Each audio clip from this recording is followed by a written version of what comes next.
at 7:04. Can I get a roll call, please? Trustee Tejada, Trustee Lee, Trustee Walker, Present. Vice President Gallegos, Here. and President Slahudin. Here. Thank you. We have some board members traveling and I'm feeling well today, so we are a smaller crew, but we're ready to put in the work. So can I get a motion to approve the agenda with the changes? There are no changes. Motion to approve the agenda. Motion to approve the agenda. Second. All those in favor say aye. Aye. All right, moving on. Motion to approve the minutes. Motion to approve the minutes. Second. All those in favor say aye. Aye. Aye. You sure? I did move to approve the minutes, but I didn't specify which ones. So we're gonna approve all the minutes, A, B, and C. I love it. Okay, great. All right, so we met today in closed session and we have nothing to report out. Moving on to board communications, I will turn it over to Trustee Walker. I'm not ready to do this. Trustee Gallegos, do you want to go first? I'll go. You got it? Okay, go. You and I are both going to say we went to, I wasn't even there. There was a meeting at Westmore last week and I got there after it finished. So I'm not going to report on that. But I did go on Saturday to Jefferson High School and I saw a robotics competition, which was really cool because I'm a robotics coach, perhaps in name only because we haven't done anything yet, but I am inspired and I was impressed and I'm happy that our students got to compete. Why don't we move it along before I say something else crazy? No, I'm doing my best to try not to cough up here, so I'm just going to omit myself from saying anything else and continue on with the meeting. So as reported out, we had a on-site board meeting at Westmore. We had a couple of staff members turn up. But I'm happy that we still do those just in case anyone wants to talk to us. I do remember when we had large turnouts at those meetings, and that was usually, as with any board meeting, when a lot of people turn up, you do sometimes get a little nervous. So usually quiet board meetings are just a happy community. So that's how I looked at it. When we have a low turnout at our on-site board meetings, it's a happy community. And then as Trustee Walker said, we were together. First, I was at the ongoing food bank that we have at Jefferson, and they go rain or shine, and it's run by volunteer employees that are volunteering, standing out in the rain. Again, we talk about post-pandemic, post-recovery. The line usually still goes all the way down Mission Street and wraps around John Daly. There's still a whole lot of need out there, especially with the high cost of living and inflation. And so I just want to continue to thank all the employees that volunteer their time to do that work. And then we went to the robotics competition, and that's always fantastic. And I absolutely love seeing our students competing against Stanford Online School and a whole bunch of other private schools. And then there's our awesome kids hanging in there. And for me, it's not about the competition. The fact that they're there and competing is already a win, because usually schools that have the funding levels that we do don't do things like that. And so I'm really grateful for, again, it doesn't happen without people volunteering their time. And I'm really happy at all the volunteers that volunteer their time to do that. And then the last thing I went to was the Terra Nova Band rummage sale, and I picked up an unopened Harry Potter Scrabble, and I'm super excited about that. I can't wait. We have our family playing game night, so we're going to play that first.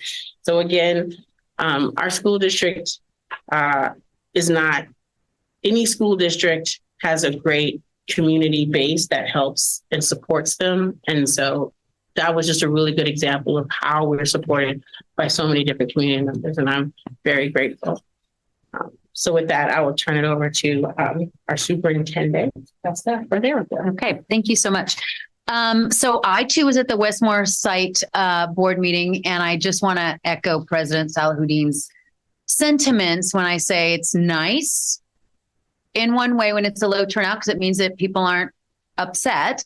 But I'm really glad that we have those meetings, because it's really is a good way for us to really be on site and make ourselves available to the staff at sites to just have conversations and talk with them in a different format. So it was a very positive meeting, short, but good meeting.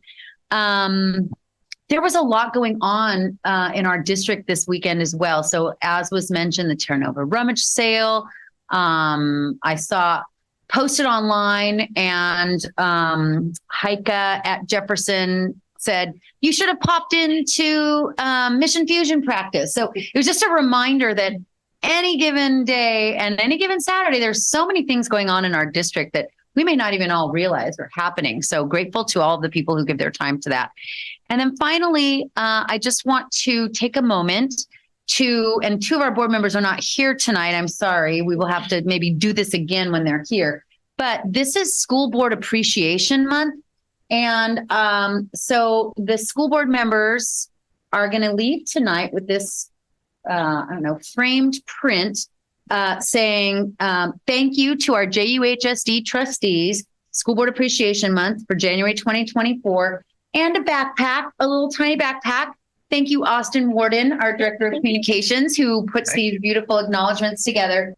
But it's really just a token of so I will share my appreciation for having a really, really wonderful school board. It is not a given. School board members are elected from the general population. And I think even as superintendent, it makes a world of difference, because we work very closely together as a governance team. And, we have a very trusting relationship. Our board members are very dedicated. They're showing up at robotics tournaments and, the rummage sales and food banks and all of the stuff. So I will speak for myself, and I know that I speak for our staff when I thank you for all of your service to our district. Thank you. Yes. Thank you. So now I'll open up. I don't know if any board members have anything to report out on subcommittees. No? So great. So moving over to a report from our union, ADFT Local 1481. Thank you, President Casey. Good evening. We are starting negotiations coming up. So we've been preparing for when that begins. And tomorrow I'll be going up to Sacramento to lobby for some of the bills and some of the funding that we need in our schools. And I hope everyone had a good holiday. That's what I wanted to say first, and I forgot. I do hope that everyone had a good holiday and a happy new year. So just wanted to report that that's coming up. Awesome. Thank you. Thank you. All right, moving on to the consent agenda. If there's no objection, motion to approve. Can I get one? Motion to approve. Second. Good. All those in favor, say aye. Aye. Okay, thank you. Next item is public comment. This section is held for anyone that wants to address the board on an item that is not on the agenda. I currently don't see any cards, so I'm going to move on to our discussion items. And the first item on the agenda for discussion is the Student Eco Alliance. I saw that they walked in and they're here to present to the board. So before they start, I will turn it over to Superintendent Prescott. Thank you so much. So my microphone wasn't on. Thank you so much for being here. I want to invite you. Actually, we're going to need to put 2 more chairs. You wanted 3 for the 3 of you. Is that right, Timothy? Would you like 3 chairs so you can all present? Yeah. Okay. So I'm going to invite the students up. They asked if they could come and present about a climate emergency resolution and passing a board policy. They came and spoke with our student advisory, And we were happy to have them here tonight. So without further ado, Or is there a way that you would like to present? he had asked for 3 chairs. Okay, just checking in. Yeah. Yeah. So that's why I said that. Oh, yeah, no, no For worries. 3 Yeah, chairs. go. No, no, it's No, no. okay, because it's not part of me. What were you saying? I think it's like 5. You want 5? Oh, 5. You can just switch. Okay. Yeah. Switch. Yeah. Perfect. Yeah, that's fine. So Great. go ahead. And then, just so when you're speaking,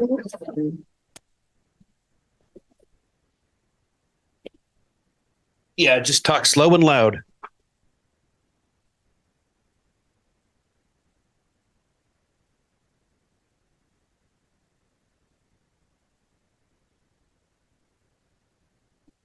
You're fine. No It's worries. all good. yeah. It's take your all time. good. Yeah, take your time.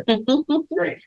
Whoever's speaking just needs to make sure that they're speaking right into the You have one microphone. of these in front of you, whoever's speaking has to have it right in front of you. Yeah. And then if you can speak slow, because our meetings are translated. So there's somebody that you can't see that's translating what you're saying.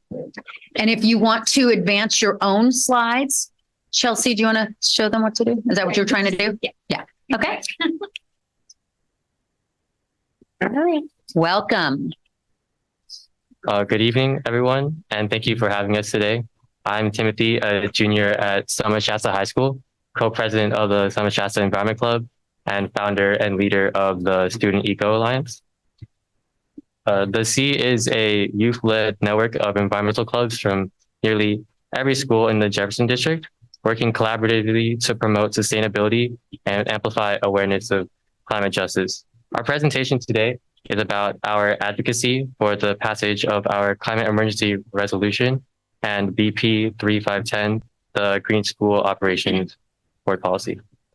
Since September, the C has been petitioning the Jefferson School Board to pass our climate emergency resolution and BP 3510, the Green School Operations Board Policy.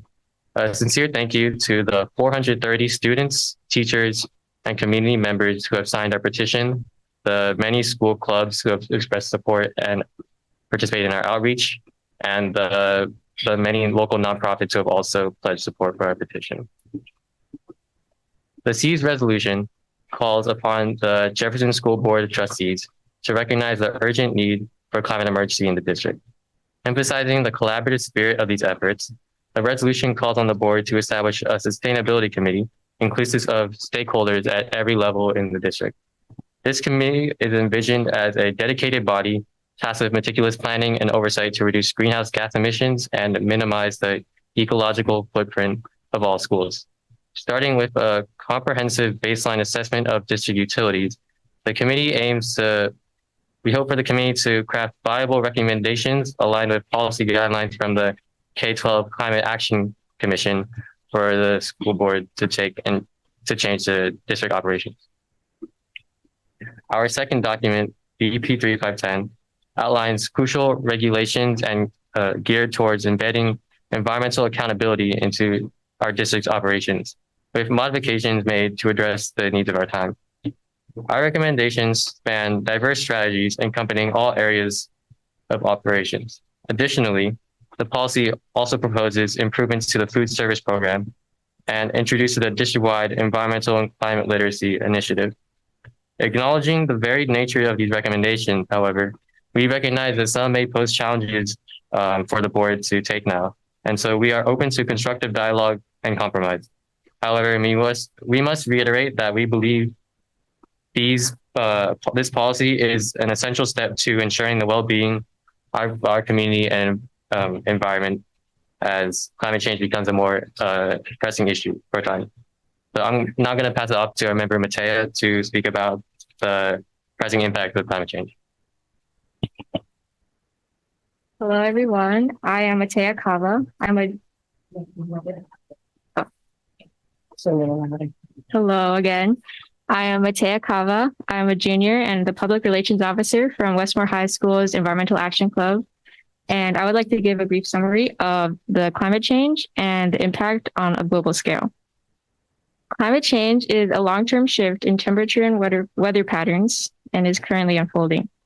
While natural processes contribute, the change we observe today are beyond what can be considered natural. This change is caused by greenhouse gases like carbon dioxide from cars and methane from excess produce farming that trapped heat inside of the atmosphere. The climate crisis is not just an abstract concept for the future, but it is affecting humanity now. The repercussions of this escalating heat are felt globally, such as across the Indian Ocean in 2019. The intense heat from Australia triggered cataclysmic winds with extreme precipitation in India, causing extreme wildfires and flooding, damaging families and endangered numerous species of animals. In regions like Pakistan, climate change's disproportionate impact is starkly evident. Despite contributing minimal emissions, the country currently grapples with massive flooding, putting 32,800 square miles underwater, displacing entire communities, claiming over 1,839 lives, and rendering vast areas uninhabitable. This injustice calls for a collective commitment to clean energy, not from only affected nations, but from the global community. People all over the world are experiencing these consequences of climate change, including those in our community. We can't call for others to use clean energy without doing the same ourselves. By acknowledging this issue, we can work towards a healthier earth for the future generations of students. And I'd like to give Francesca.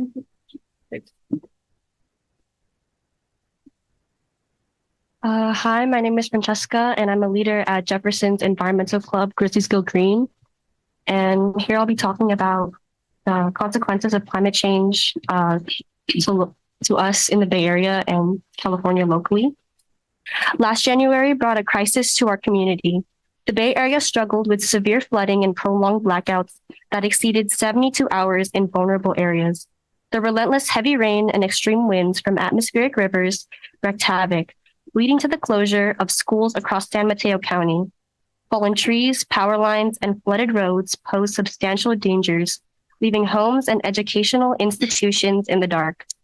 At one point, some C members and many classmates were among the staggering 367,000 PG&E customers without power. Despite these challenges, our community persevered. The events of last January highlight the urgent need for comprehensive action to address climate change on a broader scale, particularly in regions like San Mateo County. We realize that the storm we faced last year is just a glimpse into the larger pattern of disruptions that await our community. San Mateo County is California's most vulnerable county to sea level rise, according to multiple reports. Sea level rise possesses consequences: flooding, increased erosion, loss of ecologically balanced beaches, and the risk to the purity of our drinking water that threatens infrastructure, allowing our community to thrive. Pacifica, home to Oceana and Terra Nova high schools, is especially endangered by these effects. An additional consequence is that the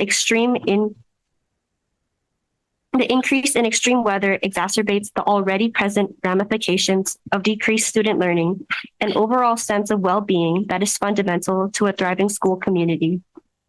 In the face of climate change-induced storms of this magnitude, we must ask, how can our students be expected to prioritize and focus on their education when the disruptive chaos of the world is encroaching upon every aspect of their lives, both within and outside school?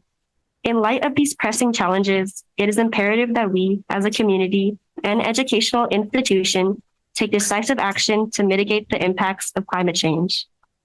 I'm going to pass it on to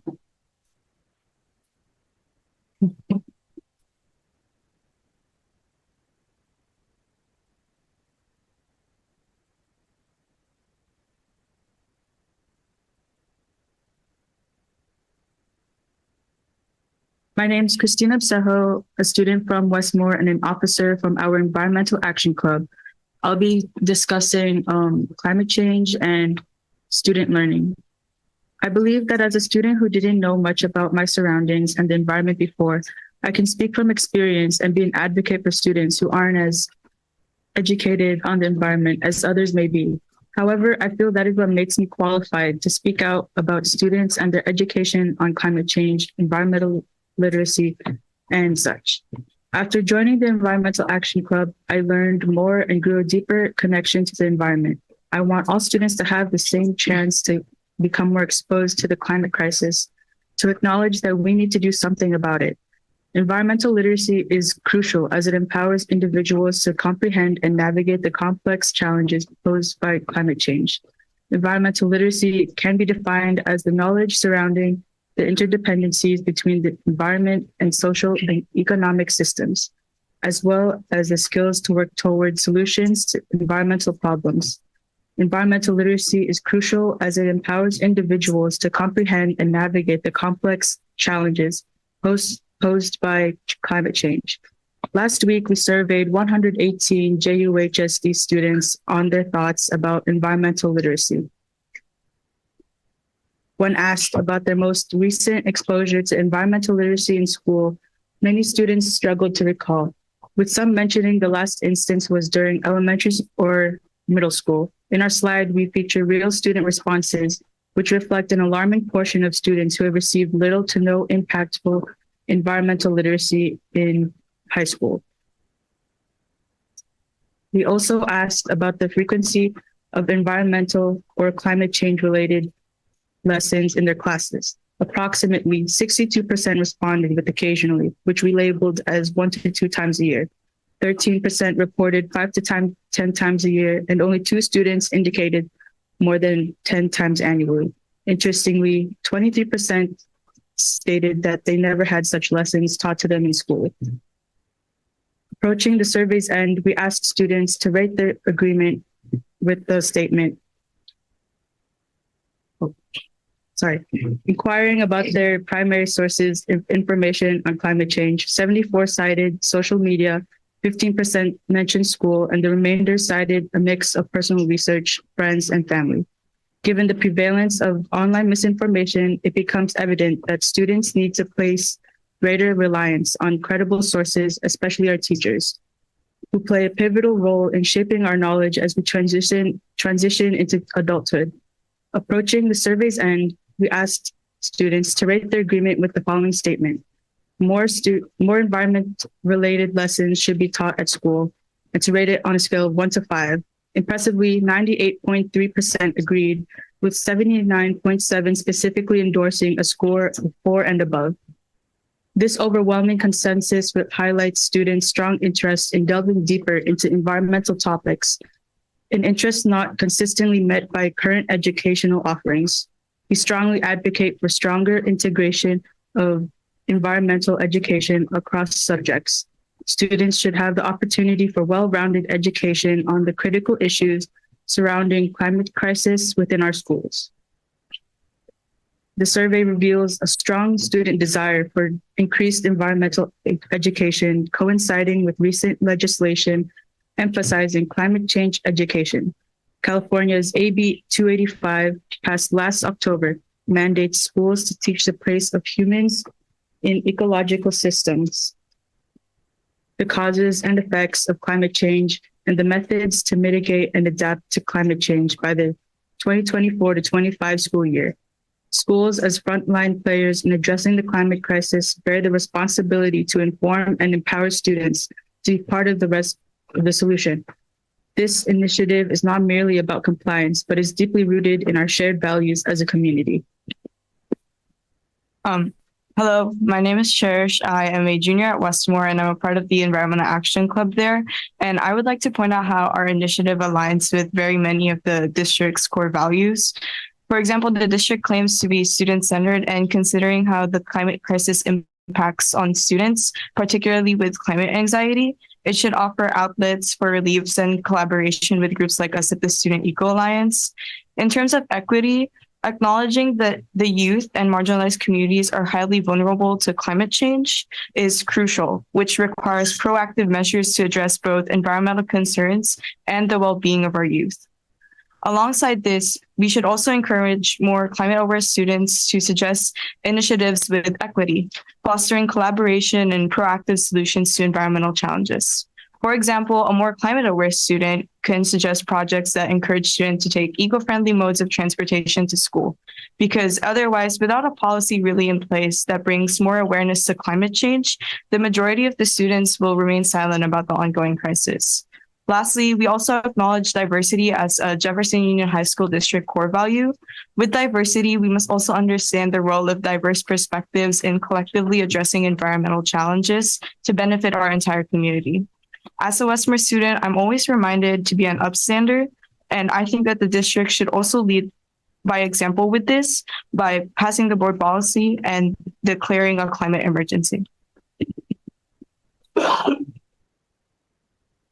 Passing the climate emergency resolution and BP 3510 is a pledge to Can you create. speak a little slower? Sorry, it's translation. Passing the climate emergency resolution and BP 3510 is a pledge to create a more sustainable, equitable, and resilient educational environment.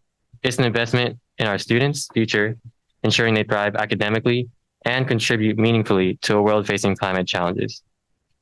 Together, let's lead, inspire, and instill values for a healthier, more sustainable, and just future.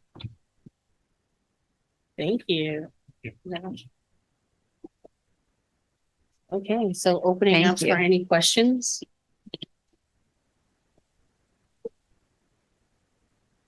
I don't have any questions. That was very well put together. Thank you for your time again. Very much. So I do have a few questions. Can you tell me, for example, where some items that you would like to see changed? So where are we out of line in regards to the policy that you're proposing that we adopt versus what we're doing right?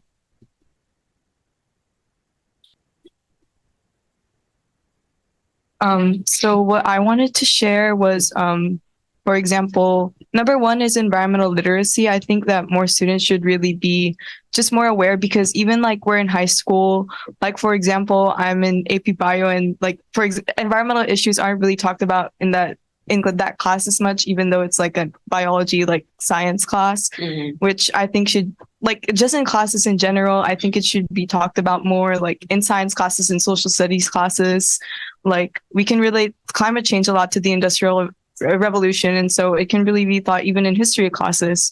And I also wanted to, I don't know, just maybe bring up some ideas like for more eco-friendly modes of transportation that students can take.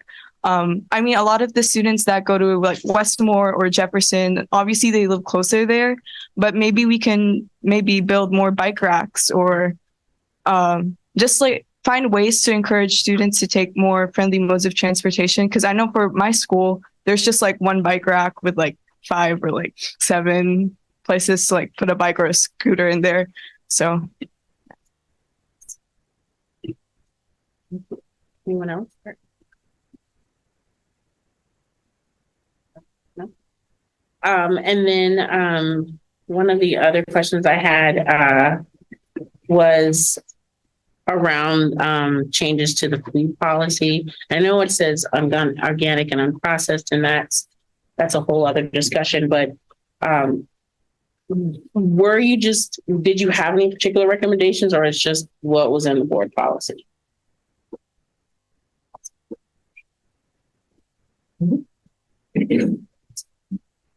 At the time of modifying the draft, that was within the board policy. We don't have specific recommendations, and we understand that.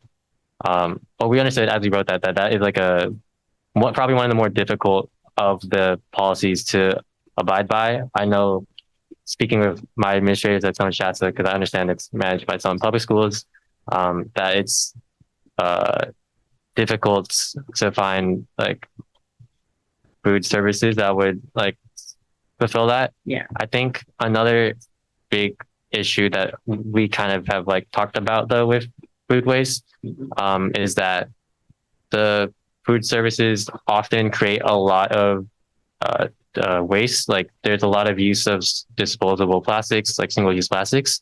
And while again, I must acknowledge that it's like very difficult to find the food service, I wouldn't do that. I think we could be improving like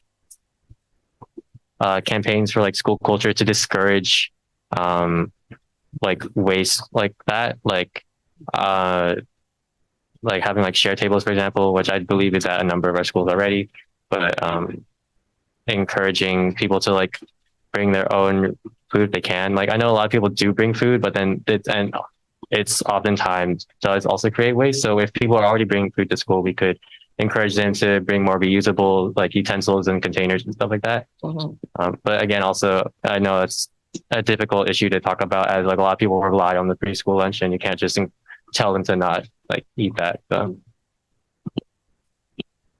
And then when you're looking at next steps, for example, if looking at the BP, we could definitely have a discussion about the board policy.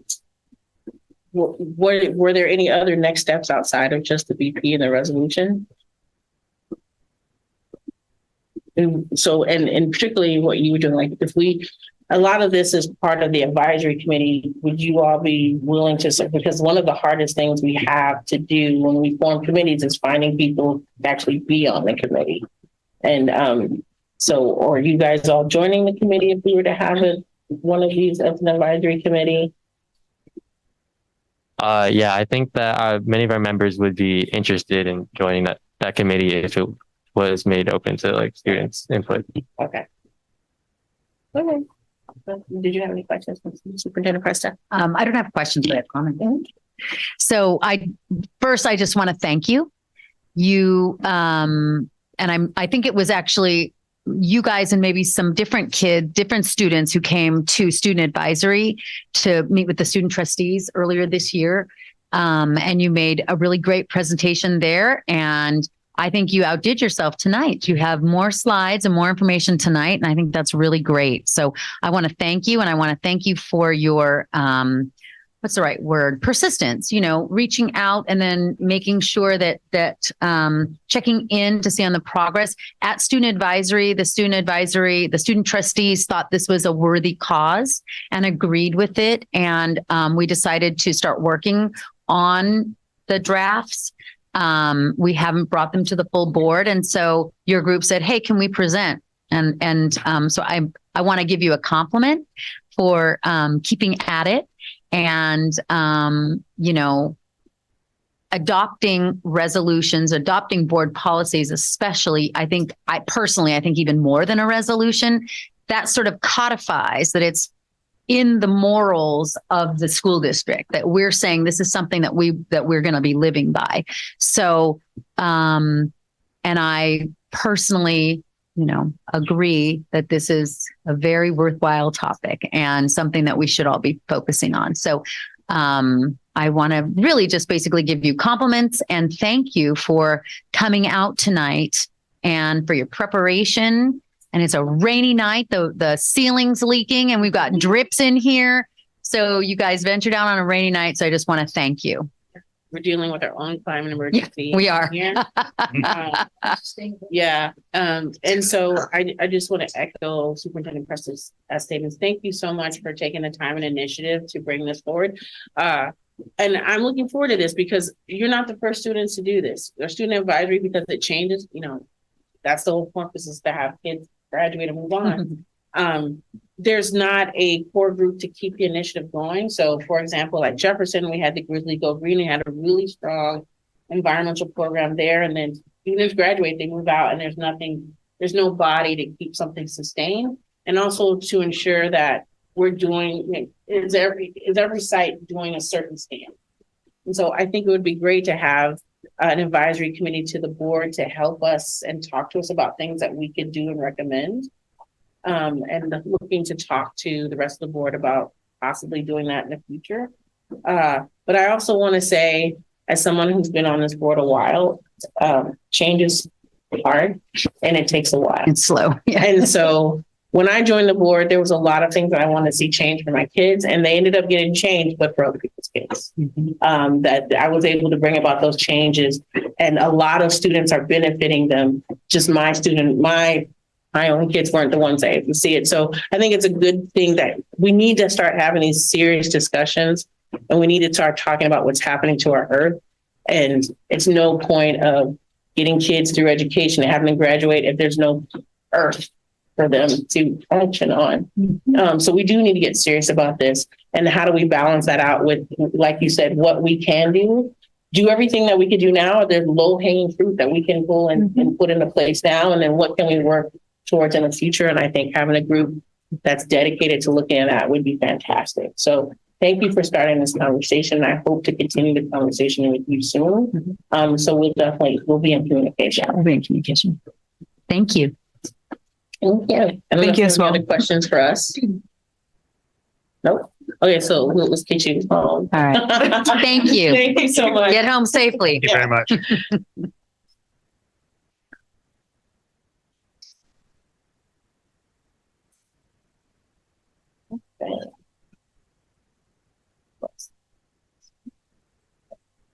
Sorry, I lost my place on the agenda. Okay, so the next item up for discussion is the school plan for student achievement for Oceana High School. So, wow. Ms. Torres is setting up. I'll turn it over to Ms. Bucker. Awesome. Good evening, President Salahuddin. This evening, Principal Torres will be sharing the highlights of Oceana High School and their school plan for student achievement. Ms. Torres? Hi, good evening, everyone. Thank you so much for having me tonight, where I get to talk about Oceana and present on our SIPSA, or Single Plan for Student Achievement. I think I can just do that. So this is our vision statement. The vision statement was actually developed and updated as of last school year. Our leadership team decided that the old mission statement didn't really represent us anymore. And at the time, we didn't have a vision statement. So we went through the consensus process, which took longer than we expected, but we did manage to get one by the end of the school year. So I'm just going to read this vision statement just because it's new and we're proud of it. The vision of Oceana is that we aspire to be an interconnected learning community in which we honor individuals' identities and empower one another to think critically, take risks, practice justice, and engage in self-discovery to contribute to a more equitable world. So in addition to our vision statement, we also updated our mission statement. And I won't read this entire thing to you all, but I do want to highlight a few things that stand out for me. One is that in the first line, Oceana wants to empower individuals, so students and staff, to better know themselves and to understand their role in their community. In the second paragraph, Oceana uses our alternative school status to create a unique school experience, which we list a few examples within that second paragraph. And in the last paragraph, we have students exercise agency within an academically rigorous educational environment. So we were able to gather input from students, staff, and families throughout the process of this development. So I just wanted to share this first part with you guys. We also have our school-wide outcomes, which have not changed. These 6 facets are what we truly value. These outcomes are what we hope our students achieve by the time they graduate. We want students to be communicators, problem solvers, critical thinkers, inclusive community members, and that they take care of their own wellness.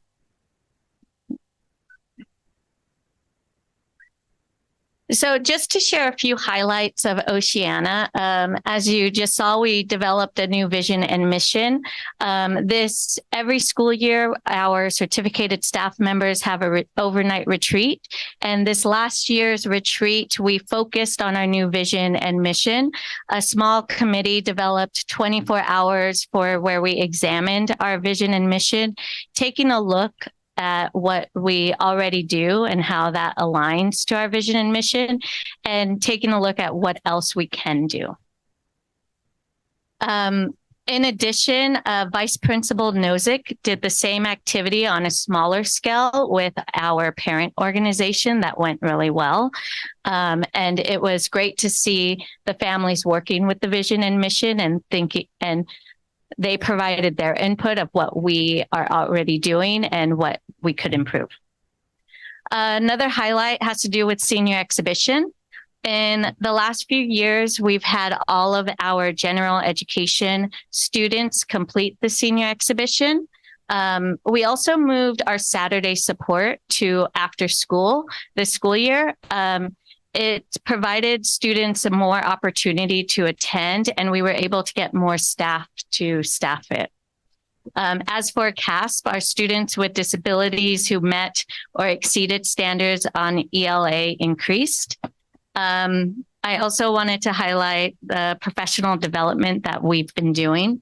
Our anti-racism committee developed 4 PDs for the certificated staff last school year and is developing 3 PDs for this school year.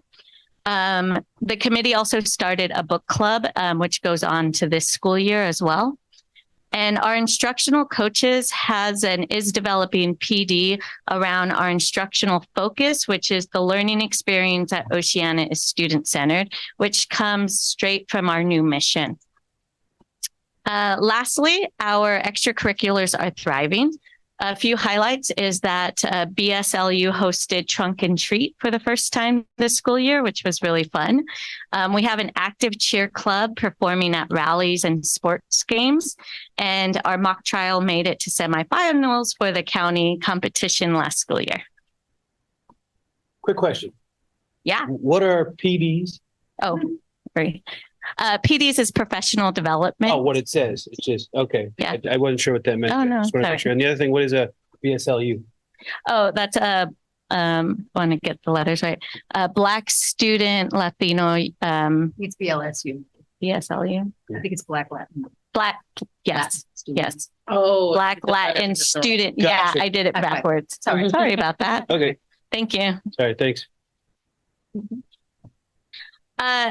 So we definitely, all schools have our challenges. So some identified challenges or identified needs and challenges that we've seen at Oceana is that our counselors have seen an increase of wellness service requests, particularly around rates of anxiety, depression, and relationship issues.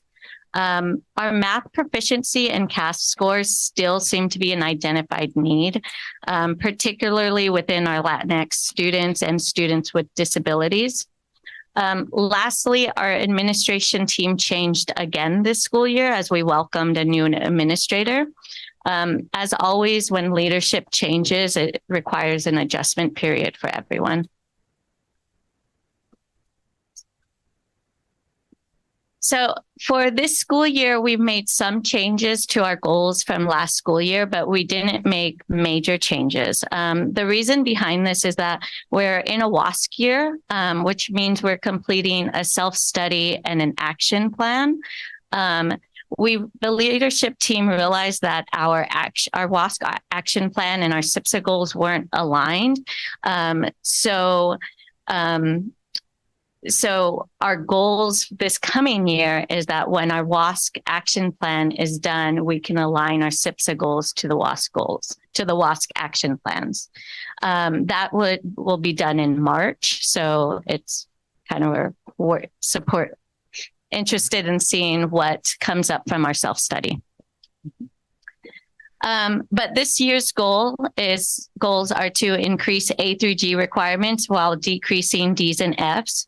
Enhance teaching and learning anti-racism and social justice, increase access and success for students in this certificate program, increase positive performance in all classes for students with IEPs, increase support for staff and student well-being, improve communication, and improve support for EL student achievement and learning. So these are all the different strategies for goal number 1, but I'm not going to go through each strategy. I'm just going to call out a couple of them for each of the goals. One thing that is very evident for Oceana is that we collaborate a lot, and you'll see that within our budget as well. So you'll see that in a lot of different places. We really value teaching teams. So teachers teaching the same course, learning areas. So this is departments and committees to work with one another to kind of refine how best to serve students. In this goal, we also want staff to identify professional development opportunities because we constantly want to learn best practices and implement them in the classrooms. Goal number 2. So the big ones here is within the anti-racism committee and the ethnic studies curriculum. The ethnic studies curriculum is going really well within our Humanities 9. And the teachers are really enjoying teaching it to the students. The students are very receptive to it. The Anti-Racism Committee is in its 3rd year, and we're planning professional development for staff to support staff in personalizing anti-racism work within their profession. Goal number 3. So we used to have one goal with students in the certificate program and students on the diploma track, and we put that into 2 different goals.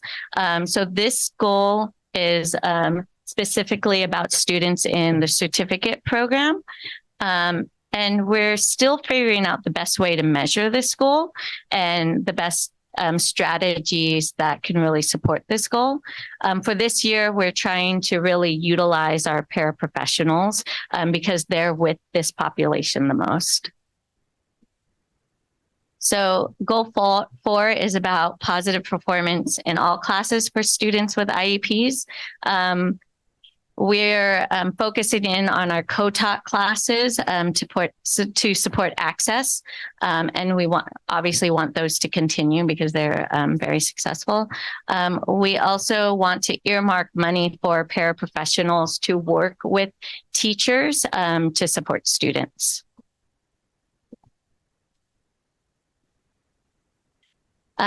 Goal number 5 is to increase staff and student well-being. We try to reduce the counseling ratio by utilizing counseling interns and getting counseling resources directly to students. Last school year, we wanted to update the lockers in the gender-neutral bathrooms. Unfortunately, that didn't happen, so that's still on our goal to complete that.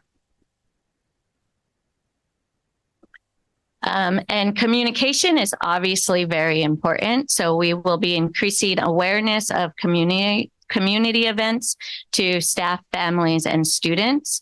We also started a communication survey to our families. This is the 2nd year we gave them this survey. We're hoping to see any trends or to find out any ways to improve our communication. Goal number 7, this is a new goal for us. So this school year, we have an EL section. So a teacher without a class right now is supporting our students who are identified as EL. The idea of this is to improve communication and targeted supports to our students. In addition, we're looking to implement more restorative justice practices to support with any student discipline. This is a summary of our expenditures. This includes different funding sources, not just site funds. You can see that the bulk of our money is through collaboration, and that is usual from year to year. But we also spend funds on professional development. We prioritize senior exhibition support, general improvements, field trips, anti-racism committee and ethnic studies curriculum. And we earmark more money to the EL support. And that is what I have for you. So please let me know if you have questions. Thank you so much. Opening up to any questions or comments. I thought. So thank you very much. I'm proud to be an Oceana parent. And thank you to you and the staff for everything you do. You know, anybody know what I'm going to say? No. These successes don't happen by accident. So congratulations. I have a question as a former math teacher. You said one of your goals was to improve math achievement. I don't remember what's on the slide, but just kind of curious, is it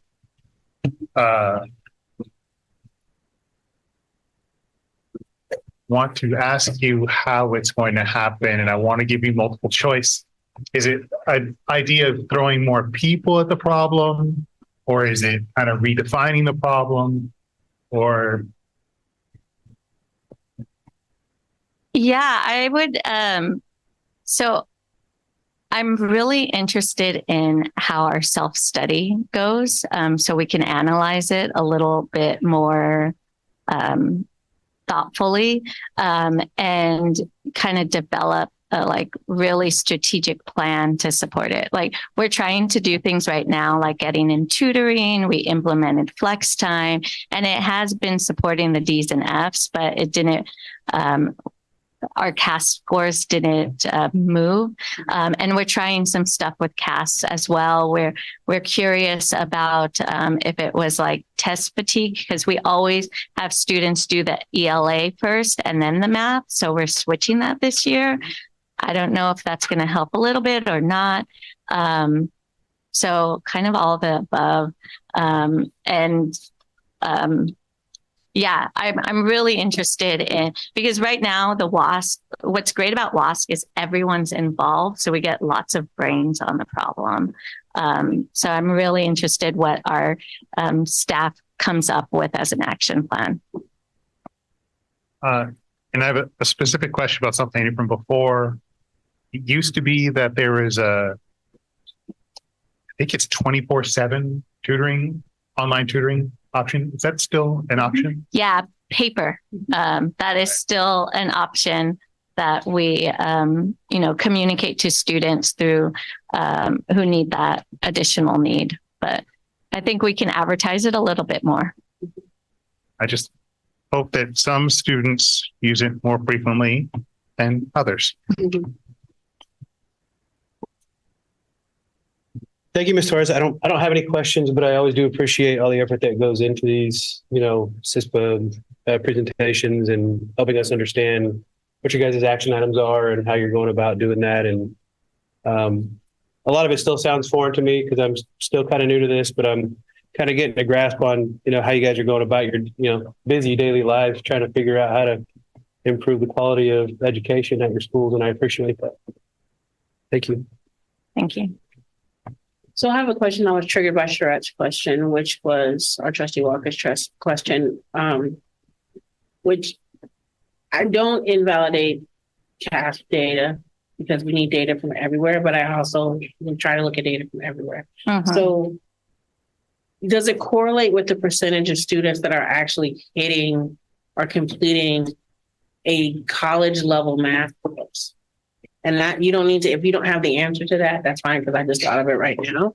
But are those two things off? Like, are they just not performing well in their tests? But is it the same percentage also not reaching a college level math course or passing college level math course? So if you could just, you want to email that to me, that's fine later. It's a good question. I would love to have that data. I don't have it. But I do agree with like getting data from multiple points. And one thing that our leadership team did approve is making a connection with the county data team and earmarked some money for that as well, if that's what it takes, if if that's what we need to do. And just kind of figuring out some additional assessments that we may be able to get into Data Zone.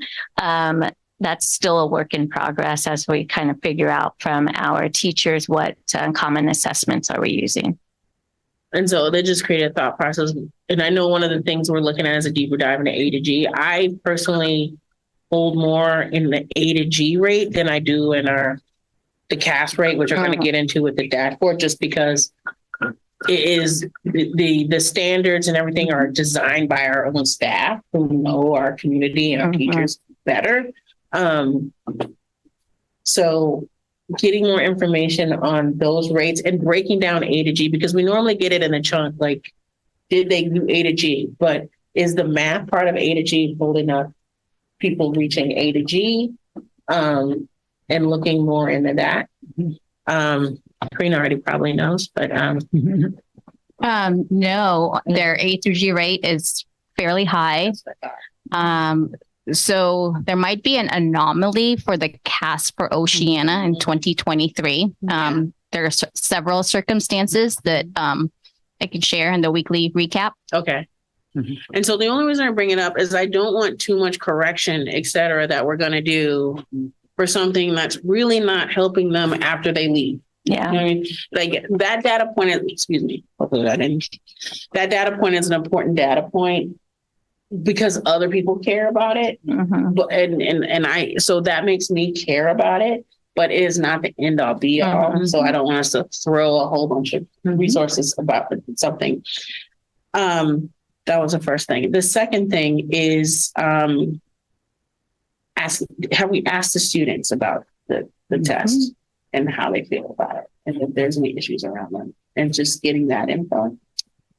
The third thing is now changing topics is the senior exhibition. I really like seeing the changes around Senior X and the support. And congratulations on getting 100% of the students to pass Senior X. And so I would just really like to see us continue down this path because not intentionally, but Senior X uses a culling mechanism sometimes for people to not go to Oceana. Like they hear about it and they go, well, I don't want to, I want it to be something that students feel like it's daunting, but I can aspire, I can achieve to. Not I hear about this thing that's going to be required of me, so I don't want to go to that school. So getting more information about the supports that'll help you, like don't let that be the reason why you don't go to or don't choose the school. Because I want everyone who thinks that they, that everyone should believe they have the ability to do that. So thank you for starting that process. And I look forward to seeing what else we can do to help support that because it's also one of my favorite days. One of the events that I've never missed since I've been a school board member.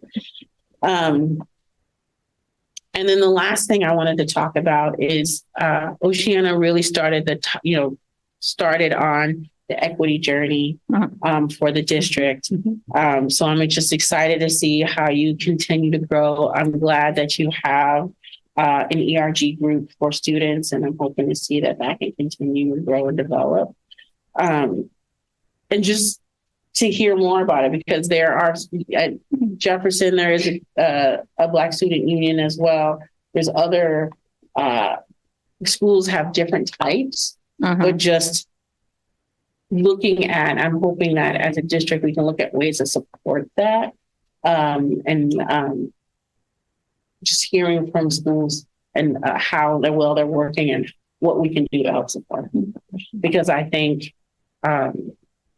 especially now, because we continue to not be able to get it together as a nation, having a safe space where you can just go and talk to people who understand you and your issues is becoming more and more valuable. And I know I can't talk about how much I appreciate my employee resource group at work to be able just to go and just for people who understand not just what I'm going through, but how that intersects with what it's like for me at work.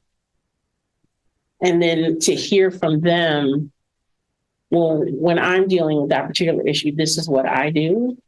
And so just to have that additional support for students, that it's not just a place to do activities, but it's also a place where you can help support each other and give each other best practices. So that's all I have to say. Superintendent Prescott. Thank you. I kind of want to echo a million things that were just said. First, I want to thank you. Last year at this time, you really expressed that you were, just coming on and wanted to really look at the vision and mission. And so really, that was, I think, the right thing to do then. And it's clear that you and your staff have spent a lot of time, and your community have spent a lot of time. So I just want to compliment you on that. I also want to compliment you and just remind us all that I think, oftentimes the questions are more important than the answers, certainly on hand. And that we don't oftentimes know what to throw at a problem to fix it. And, I do. So district wide, I was in fact just talking with the board about really focusing on data, how to grapple with data thoughtfully, how to not be afraid of data, because most people are. I think that's not an incorrect statement. And that there are lots of different kinds of data. And that CASP data, I want to sort of echo the sentiment that is certainly a data point, and the world looks at it like it's important, and it's not the most important in my view. I think student experience data is very important. I value how, singling your school out because you're presenting. I think our district is really is making strides. Our equity inquiry team at the district level is looking at student experience data. I happen to have a child who goes to your school, so I do hear things that are happening at your site specifically. And I'm heartened you have students on your student advisory council and academic council. And I just want to sort of highlight that because I think that's really important, that we adults can do all of these things. And if the experience of our students isn't changing, doesn't matter. So I want to compliment you on that. And I had lots of different points. I guess my main thing is thank you for understanding that the thoughtful, the slow, thoughtful progress on real problems, I think is what will make a difference. And I see Oceana doing that. So thank you. Thank you. Thank you so much. Thank you. Okay, moving on to our action items. The first item is our contract with AMSnet. And I will presentation. Whoops, sorry. Moving on. I skipped. I just wanted to make sure Doreen won the bet. You guys spoiled it. Sorry, we're moving on to the 2023 California School Dashboard presentation. Turn it over to Ms. Baca. Good evening, President Salahuddin. I'm here to present more data. So it is the 2023 California School Dashboard. It is an accountability tool that integrates local, federal, and state local measures. Please keep in mind that this is the second data point after the pandemic. And this data is a lagging data. So what was talked about before, that we need to use this information in conjunction with other data sources, such as what Ms. Presto was talking about, student data experience, student work samples, progress reports, teacher feedback. So the agenda for tonight, just a quick overview on what the dashboard is, what the results are for Jefferson Union High School District. I will be focusing mainly on the state indicators because I presented the local indicators in the June board meeting, and then some key takeaways. So what is the dashboard? It is an online tool that displays multiple measures of state and local performance to assist in identifying strengths and challenges of districts, schools, and student groups. It includes 6 indicators, 6 state indicators, 7 local indicators, and it also shows student enrollment. I want to point out that with the state indicators, it yields a color. And to get a color, we look at the status and we look at the change. So the status could have different levels from very high, low, medium, high to very high. And then we look at the change from the previous year.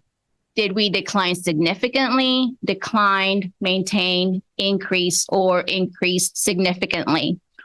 Where the status and the change meets or intersects is the color that we get for that indicator. So red is the lowest performance, followed by orange, yellow, green, and blue, which is the highest performance. So here's the enrollment demographic snapshot of the dashboard. So this was from 2023, and we had 3,884 students during the census day in October. 15.8% students learning English, 32% socioeconomically disadvantaged, and 0.2% foster youth. This also breaks down the race and ethnicity of our students. So for African American, we had 1.3%, and to the left of it is the total number of students. For American Indian, we have 0.2%, Asian 14.9%, Filipino 25.8%, Hispanic 33.7%, 2 or more 7.2%, Pacific Islander 0.7%, and white 16%. On the right-hand side is the snapshot or the colors for each of the indicators. So for suspension, we received a yellow level. For English learner progress, green. For graduation rate, yellow. College and career does not have a color yet, but it has a status of medium. We will have a color next year. For English language arts and math, we received an orange level. And the others are the local indicators, which we all met. So for the academic indicator, we use the Smarter Balance Assessment in English and the California Alternate Assessment. So to get the scores for this, it is the average of the student scores from the distance from the standard. So the standard has a level, around 2,500 or so, and we look at the plus or minus from that standard. And we take the average of that, and that is the score that we have. One thing to point is it's not just the average, it also includes penalty points if we don't meet the participation rate.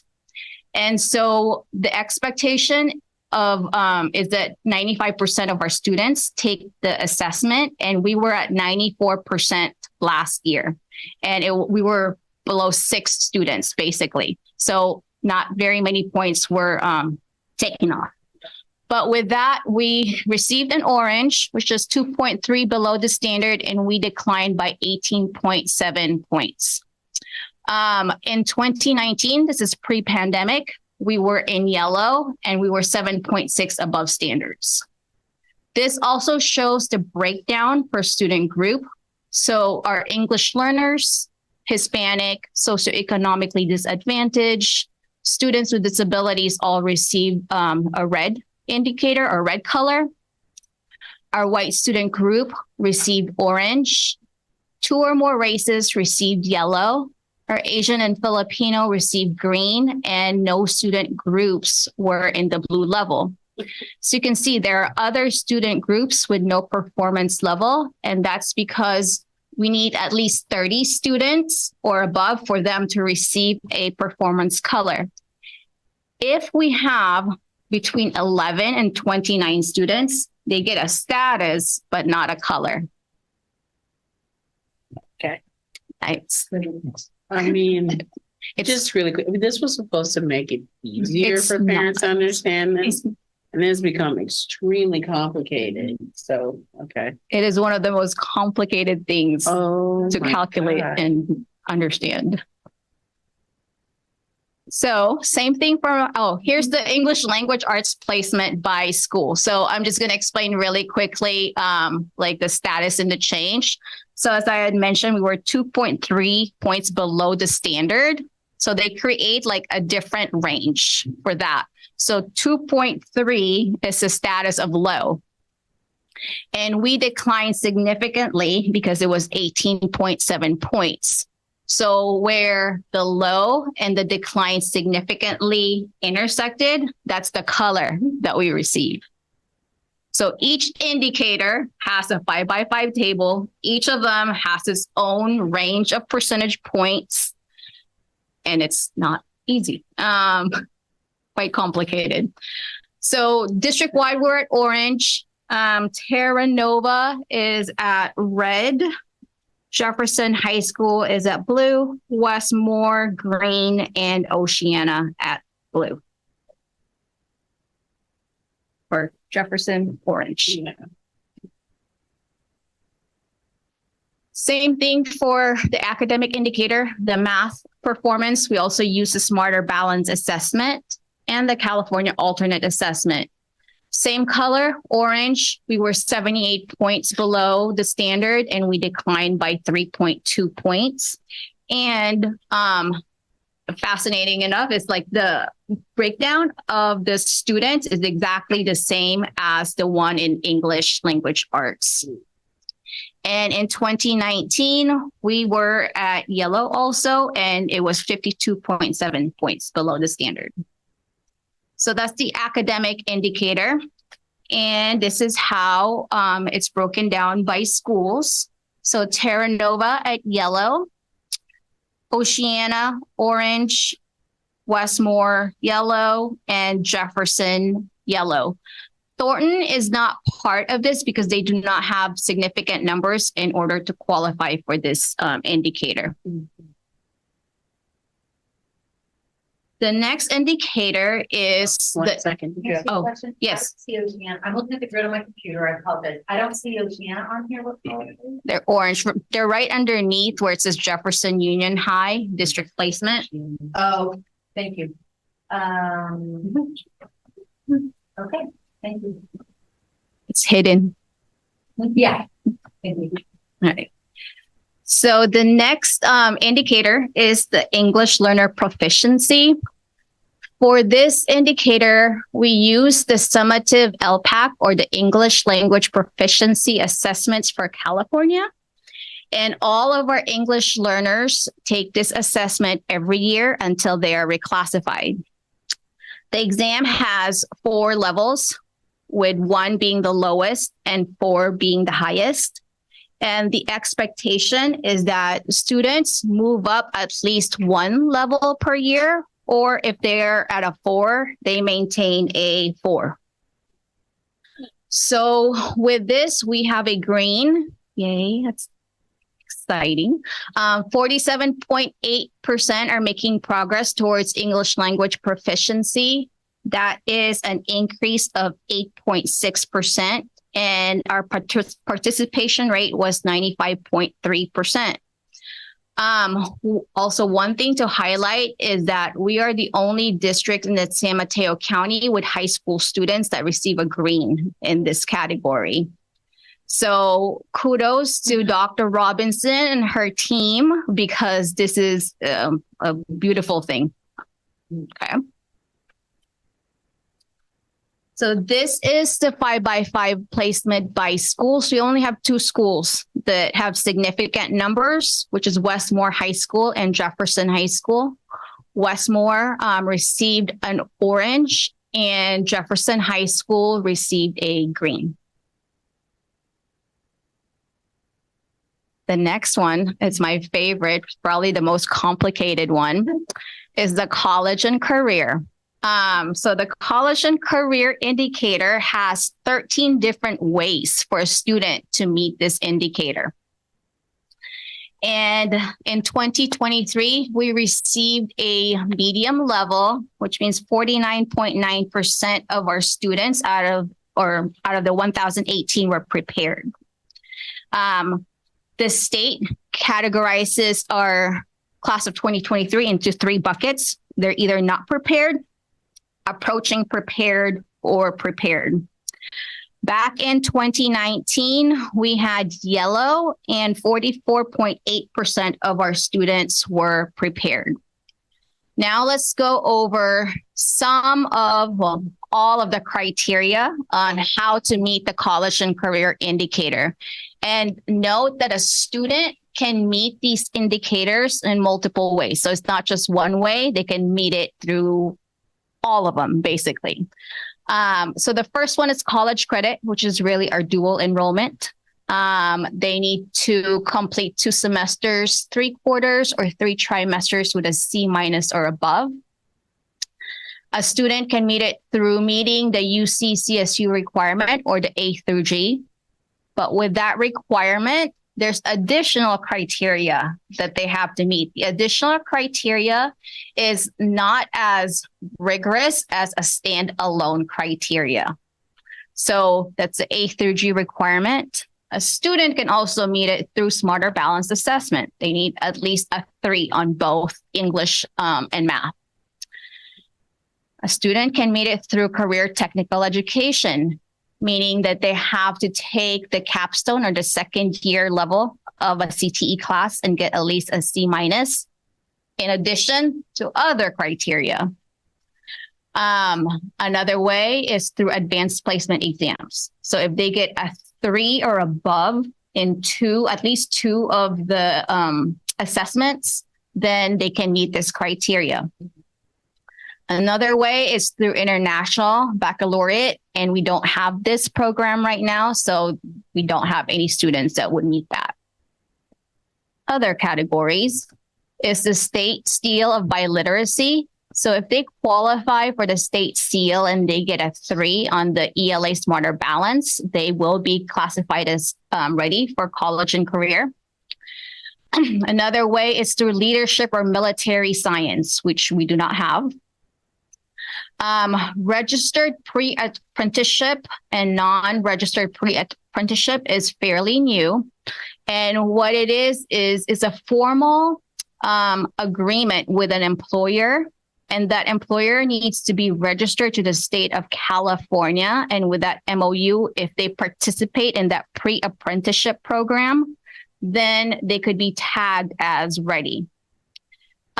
So we are working on this with our construction basics class at Westmore High School.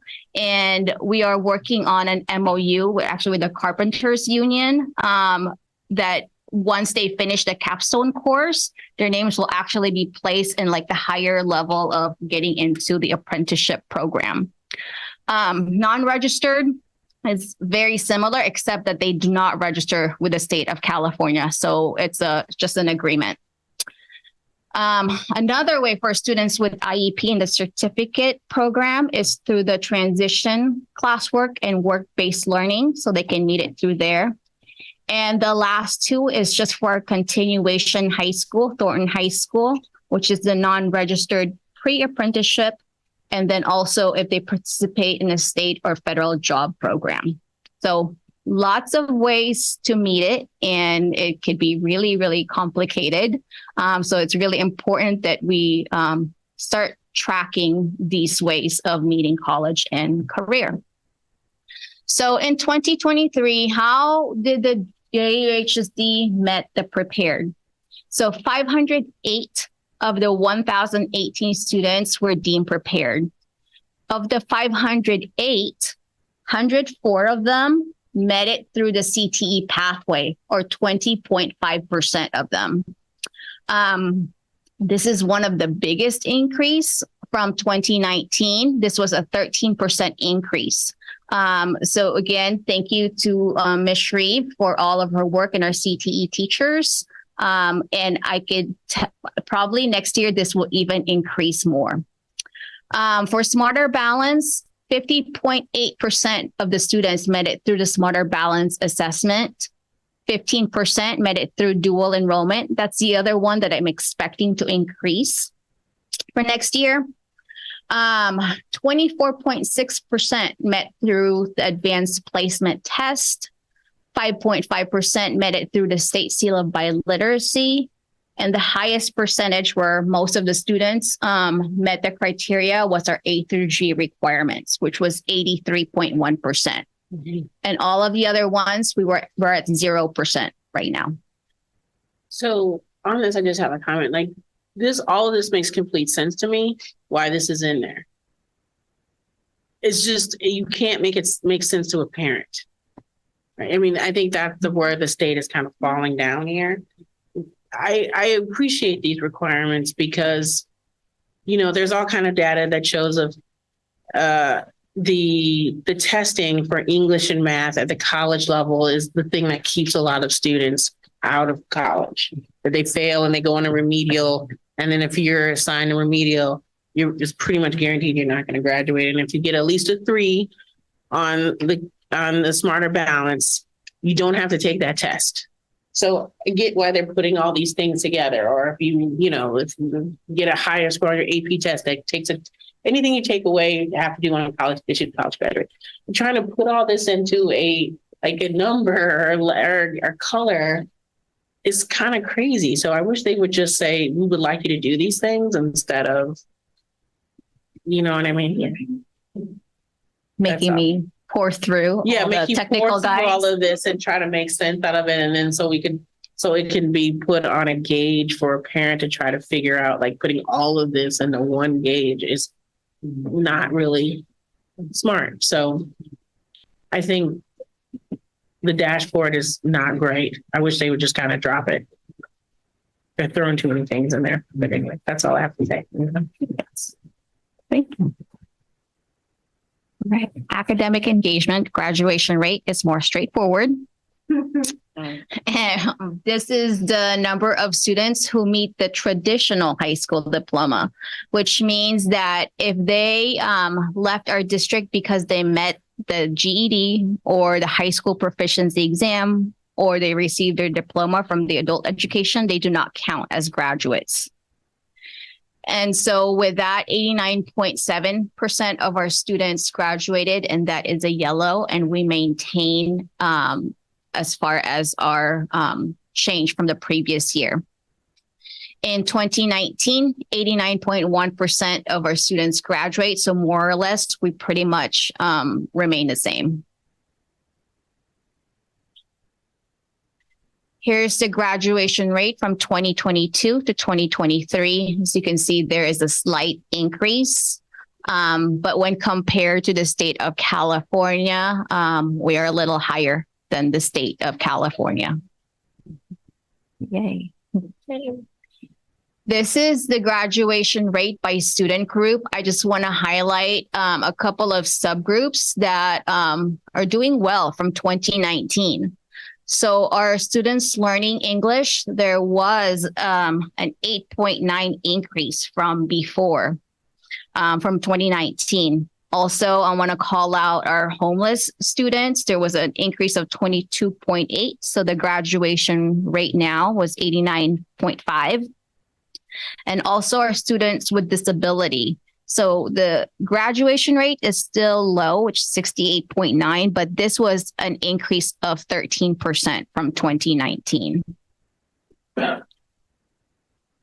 Here is the grad rate placement by schools. So Terra Nova, orange, Thornton is red, and Jefferson, Oceana, and Westmore are in green.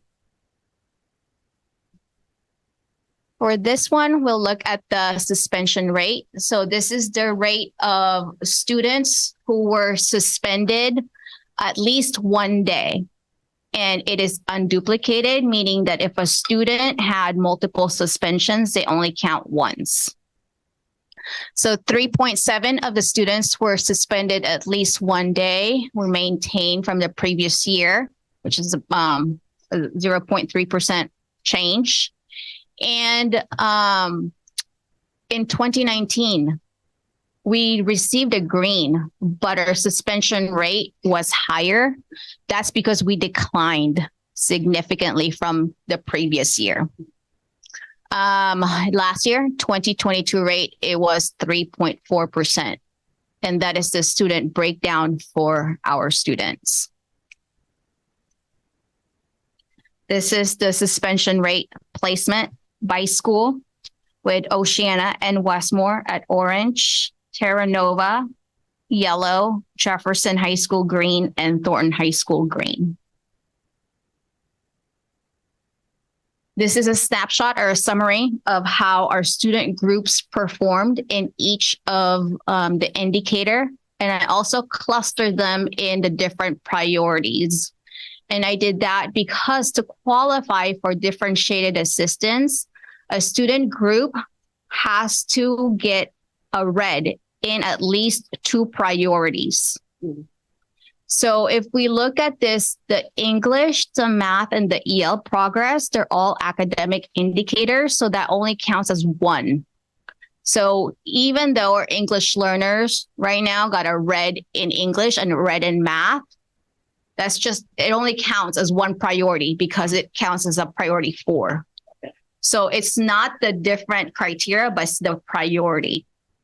So English learners qualified for priority 4, but not for priority 5, which is graduation rate, not for priority 6, which is suspension, and then not for college and career, which is the priority 8. I say all that because there's something good that happened. Our students with disabilities finally exited the differentiated assistance, which is awesome, which means 1 less meeting for us all. Yay. No,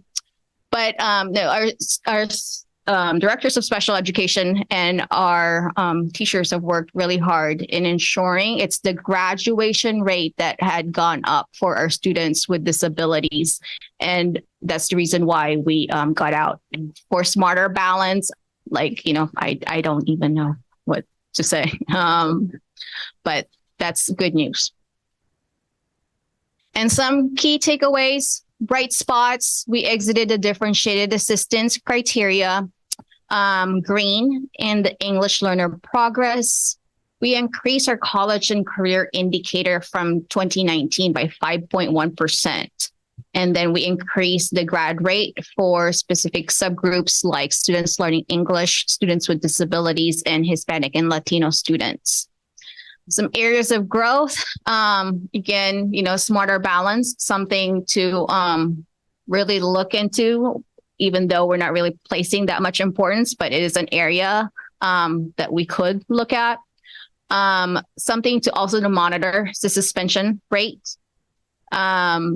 Ms. Vastorino is going to help me with that, right? Sure. Yeah. Plan improvement, some of the things that we're doing, universal design for learning so that students have access, all students have access to content and skills. The anti-racism work and equity work that we are doing, along with the social and emotional mental health support for our students. We also should promote the various ways of meeting the college and career indicator. So for instance, the state seal of biliteracy, I'm working with our world language leads to give an assessment to a lot more students, because what happens is that only the students who are taking a 4-year of the world language class or an AP exam in that language were eligible before. But we know we have a lot more students that are proficient in other languages. And so assessments will be available to them to meet that criteria. And finally, some of the bell schedule changes that could potentially happen next year will allow students to do makeups and interventions during the day so that they can get more support. That's it. Thank you. Thank you. Opening up for any questions or comments. No, I agree with you. That made my head spin a little bit. So it's tough for a parent to sit down and know anything about this and try to figure it out. Right. It's just not possible. They designed it as though you're green, you're yellow, you're red, but then they made it Sorry. Thank you. They designed it to be simple, to be just a color, green, yellow, red, like here you go. But then it's become extremely complex. And I agree. It's very hard for people to understand. The color has a lot of nuance Yeah. that a parent or anybody wouldn't even know what that really means. Right. And it didn't used to be that bad. They have thrown the kitchen sink at that. I mean, it's just, and then which graph, which gauge do you give priority to as a parent? Like, how are you even supposed to figure that out? So yeah, to me, I just wish they would just say, these are the things we want you to pay attention to. And these are some key indicators, and not try to make this into something where you have to make it easy. It's not easily digestible. I mean, that's just need to accept that. It's not something that we're just going to make it just a color or a number. All these things, it's turned right back into what they initially tried to not have it be. So, And this information too, the way it's calculated, it's different from what DataQuest or EdData presents. And so it's really confusing on what am I really looking at? Right. Because everything has a different methodology of calculation. Right. Okay. It really just confirms for me that we are doing the work that we know we need to do, right? Like all of these games that happened, we didn't do stuff to help students learning English because we were going to get a better score on here. We just knew that these were the right steps to take. We didn't implement all the CTE program because of, accountability measures, but because they were the right steps to take. So it just reminds me that we are, continue to analyze and to think about what are the right steps to take, and then hope that it pans out in the dashboard, really. Kind of, Yeah. Thank you for the work. Short, did you have anything? I just wanted to say that while I'm sure that our educational leaders have some idea of how to address these colors, I'm not really sure if I do. And I have no idea. We've all mentioned parents. What decisions this is supposed to help a parent make? Not that they don't understand the colors, but just like, okay, I see all your colors. Yeah. I see strong in this, not as strong in this, not as strong in that. What's that supposed to help me do? Right. Yeah, that's a good point. What am I going to do different now?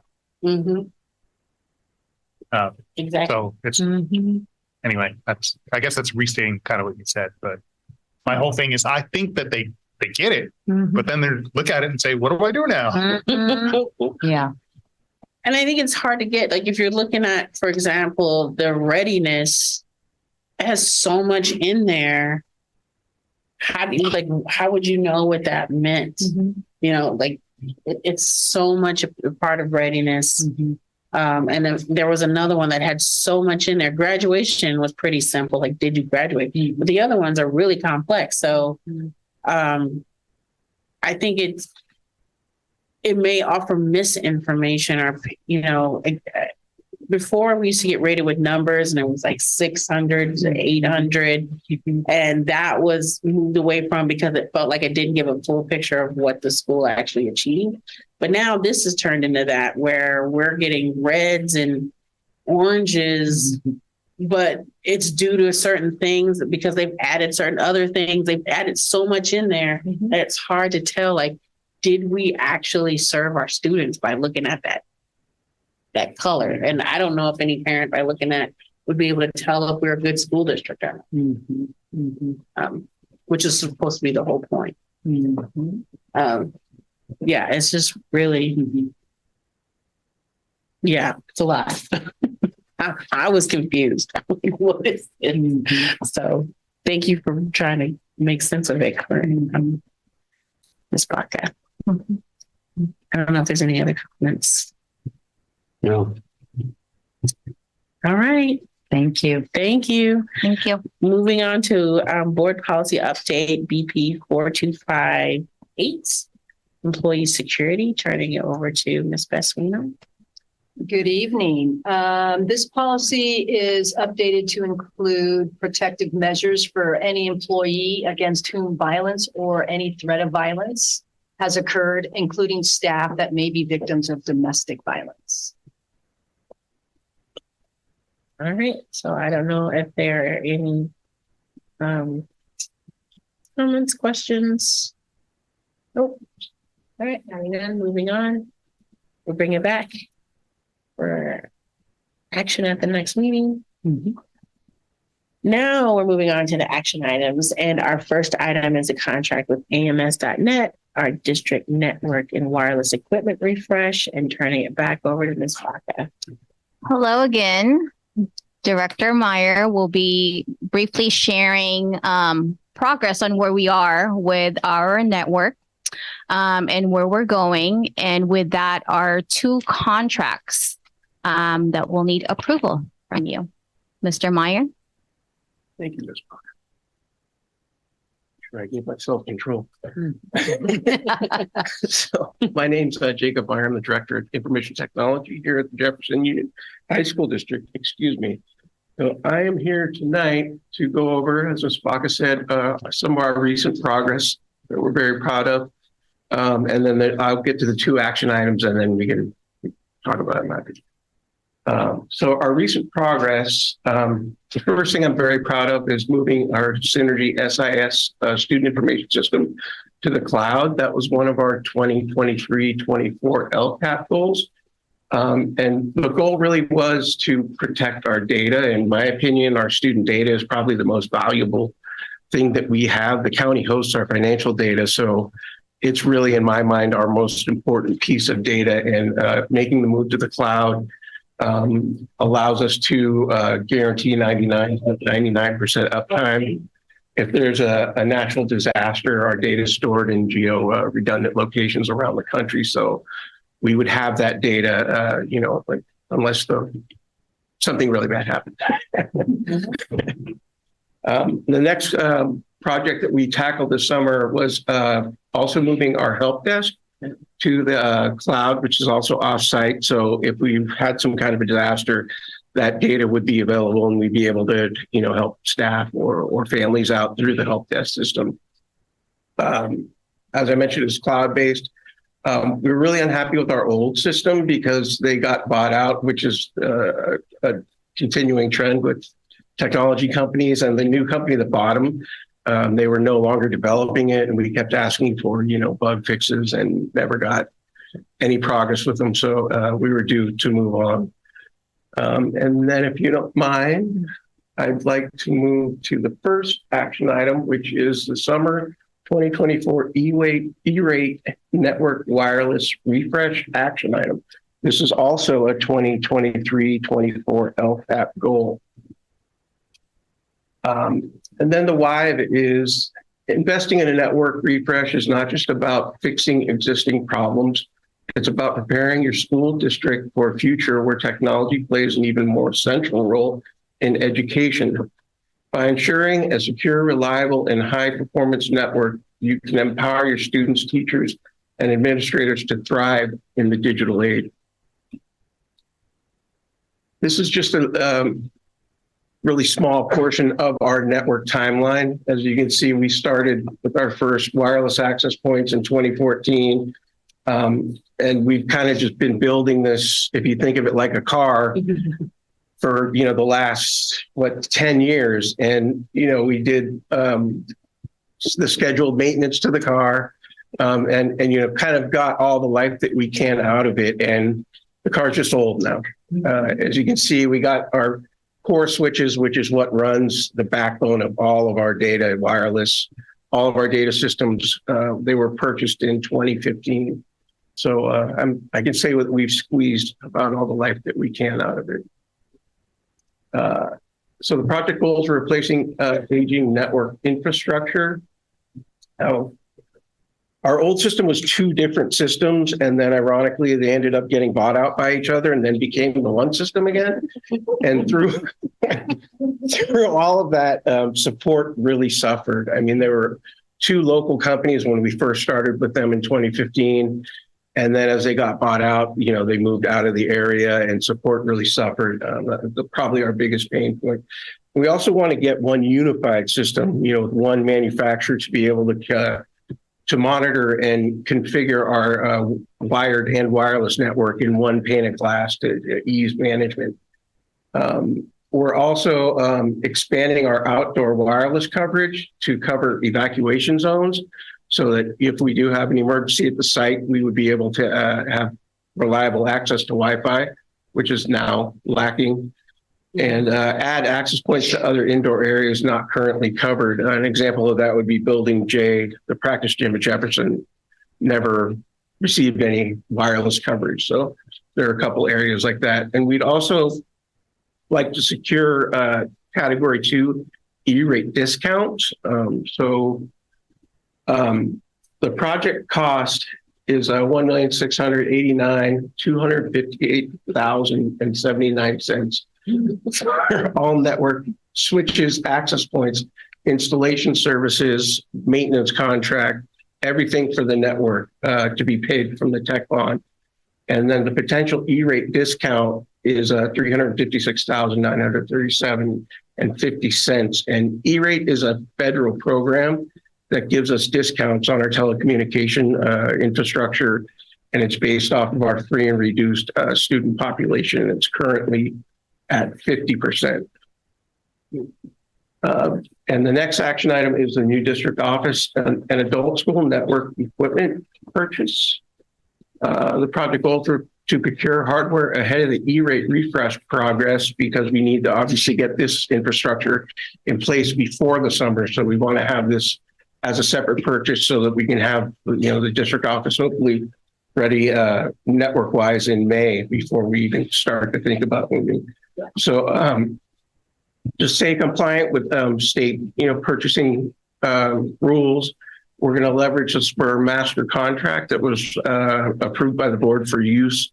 It was a month or so ago, and that will ensure competitive pricing and that we remain compliant, like I said, with state and internal procurement processes. And as I mentioned, install the infrastructure as early as possible to ensure that we're ready for the move-in. And then what's next is another LCAP goal. We used to have a district technology committee, I think around 10 years ago, and then it kind of just, for whatever reason, fell off. So I reformed the committee, and the first task that we're working on is coming up with a standard and getting teacher input on our AV, which is like our projectors and other technology. So I'm gathering input from them, and our goal is to get this project done this summer too, and I'll be back here presenting sometime in a future meeting. And that's it. All right. Any comments or questions? In a nutshell, huh? If there's one thing you don't skimp out on, it's technology. I know that for sure. So when it needs updated, you got to update it. Sounds like a big project. It is. We're going to be busy this summer for sure. Thank you. I don't have any questions. No problem. Trustee Walker? I think my experience as the IT guy is too remote for me to ask you a really good question. I'm just kind of curious generally about AMS.net. Like, they have local competition? Are they big, small? Are they nationwide, regional? So we've worked with AMS.net for the last, I want to say 12 to 15 years. They actually installed our infrastructure when we were using Cisco. We partnered with them. We were very happy with their work, and the E-rate project was competitively bid. So there were other vendors did have the opportunity, but AMS came in as the lowest. So that's great. Thanks. This is impressive. Yes, very impressive. I remember where we were when I started as a school board member, and this is very far from that. I'm glad that we're finally moving on to the next stage and not just doing what we have to do out of necessity, which is fix, like you said, the old car, keep updating the old car, but we're finally like, we need to just move into the, like, put the horse and carriage aside and let's also get a car. So thank you for leading the work on this. I'm very excited to see us have wireless, really functional wireless at all of our school sites and at the district. So thank you. So with that, can I get a motion to approve the contract with AMS.net?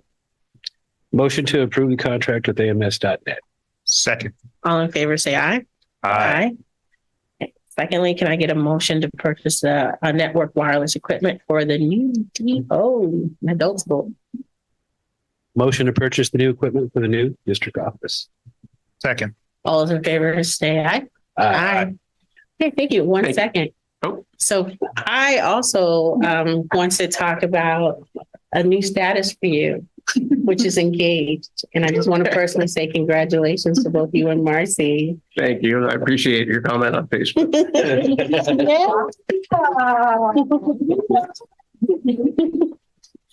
So happy for you both. We're a big district family and I love our little district couple. So, and you have been, just since you're sitting there, and we're going to appreciate it, but you have been such a light for the district and everything that you have done to get us to this place, to get us through COVID, to get us through Zoom. Like when you joined, you had no idea like how much we were going to need to lean on you, even to have a board meeting for a while. We would not have been able to do that without you.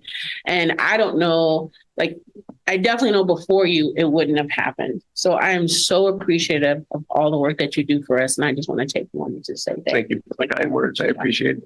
Thank you. Thank you. So moving on to human resources, first item is a department head side letter, and I'm going to turn it over to Ms. Lincoln. Good evening, everyone. The first item this evening is department head side letter agreement. In May 2022, AFT 1481 and the district negotiated to embed the $3,000 department head stipend into the salary schedule. We updated the day certificated teacher salary schedule, but not do so for the counselor department head salary schedule. So the item before you corrects us not embedding the $3,000 stipend as outlined in the MOU. Perfect. Unless there's any questions, can I get a motion to approve the department head side letter agreement? Motion to approve the department head side letter agreement. A second. All those in favor say aye. Aye. Thank you. And the next item is a public hearing and action on the JUHSD AFT 1481 contract negotiation proposal for 2024 through 2027. I'll just turn it over to you, Ms. Lujan, to introduce, and then I'll open the hearing. Thank you. So the item this evening is the Sunshine Proposals, AFT 1481, and the district are looking forward to engaging in negotiations. But before we engage in negotiations, we wanted to provide an opportunity for the public to know which articles we are opening, so that way they can comment on them should they like. All right, perfect. So I will now take this time to open a public hearing. Public hearing is now open. Anyone that would like to comment or give feedback on the Sunshine Proposals? Hearing none, I will now close the public hearing and now move to have our negotiation proposals contract, a motion for approval, excuse me. So I just need someone to move on the approval of the negotiation proposals for the 2024-2027 school year, unless you have a question. I just don't have the words to make such a motion. That's okay. You can just say so moved. So moved. Okay. I second. All right. All those in favor say aye. Aye. Aye. Thank you. Thank you. All right. Next item is consideration for future agenda items. If there's anything anyone wants to add to your future agenda. I don't know. Consideration of future agenda items might be a little strong. Okay. What was the thing we talked about with Ms. Baca earlier? What did we call it? Dashboard? Mm-hmm. Can we talk about that again? Yes. And maybe maybe just the results that we had before, or maybe the next time we have results, maybe beforehand. I just find it very interesting. And maybe I want to be able to say, when after we have our presentation, excuse me, I want to be able to say, hey, I know what to do now. So I don't have that feeling right now. That's okay. Yeah, we can definitely add to the agenda something to talk about the history of the dashboard and just explain how it works, if that's what you're looking for. Yeah, I would love clarity on what exactly you would like us to do. To go over our. I'd like to talk about what it means. Yeah. What the dashboard means. What it means. Like I saw a lot of orange, red, yellow. I know what that means, but in general, what am I supposed to do now? I don't know what to do now. Yeah. Yeah. So we can definitely talk, or I think we can put something that just talks about what the dashboard is supposed to do and then what it's actually not doing. Like why the state of California created the dashboard or what our results mean. Yeah. How can I help? How can you as a board member respond to the results of our dashboard? So I think that was one of the things that I was voicing is I don't know if there's a way, I don't know if this is the vehicle to address some of the issues that we need to work on as a district. But I think we can definitely bring that back for discussion about, like, I think learning about the history of the dashboard and then talking about what do we use it for is a good discussion. Would that work? May I ask another follow-up question? Are you looking for what you as a board trustee can do to help the results on the dashboard? Is that the question? Or is the question, what can I do when people in the public talk to me about the dashboard? How can I better have a better handle on what it's saying? I'm sorry, trying to be clear so we come back with what you want. I want to walk away. And when I walk away tonight, yes, I'm going to say that those colors are cool, but I don't know what to do. Yeah. So I want to know what to do. Okay. Like maybe I should do nothing, but it seems like maybe I should do something if this is the way the state of California is going to present to us a certain metric about achievements of students. So what I think we should do is just it's hard to know what to do if you don't understand the vehicle. So I think starting with the understanding of learn more about the vehicle, learning more about what the dashboard is will help form questions on or help guide us to what the next step should be. If you think that's okay. Or because it's hard for me to just answer a blanket, what do you want me to do? I'm more than happy to come back in 2 weeks. Yeah. And maybe give a better description. Yeah. Of a future agenda item. Us. Yeah. Yeah. Yeah. You don't need to do it at a board meeting. You can actually email me. We can refine what it is you're hoping for.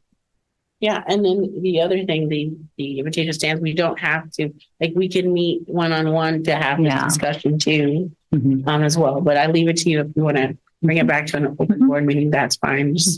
And we could just make the agenda item California dashboard and figure it out there too. So, because I think it's a board member discussion. I'm like, what do you want? What should I do as a board member? And maybe the other board members can help you with that. But think about it. Okay. Yeah.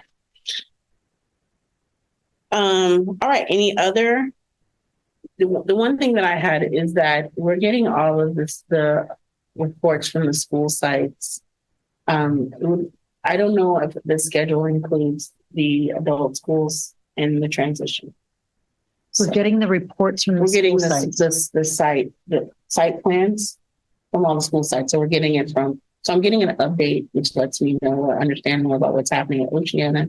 I don't know, Jeff, but I don't know if on that schedule. For the SIPSAs. Yeah, for the SIPSAs, but I don't know if, because they don't have to do traditional SIPSAs. Yeah. So if we could just do an update. Create some vehicle for them to come and present. Yes, okay. Because it's just a nice way to hear from them and hear what's going on. So from the adult school, the transition, TDS. Yeah, no problem.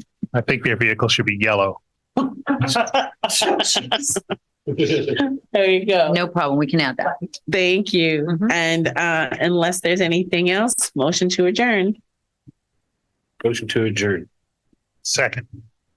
Everyone in favor, say aye. Aye. We are adjourned at 8:58. Thank you all so much.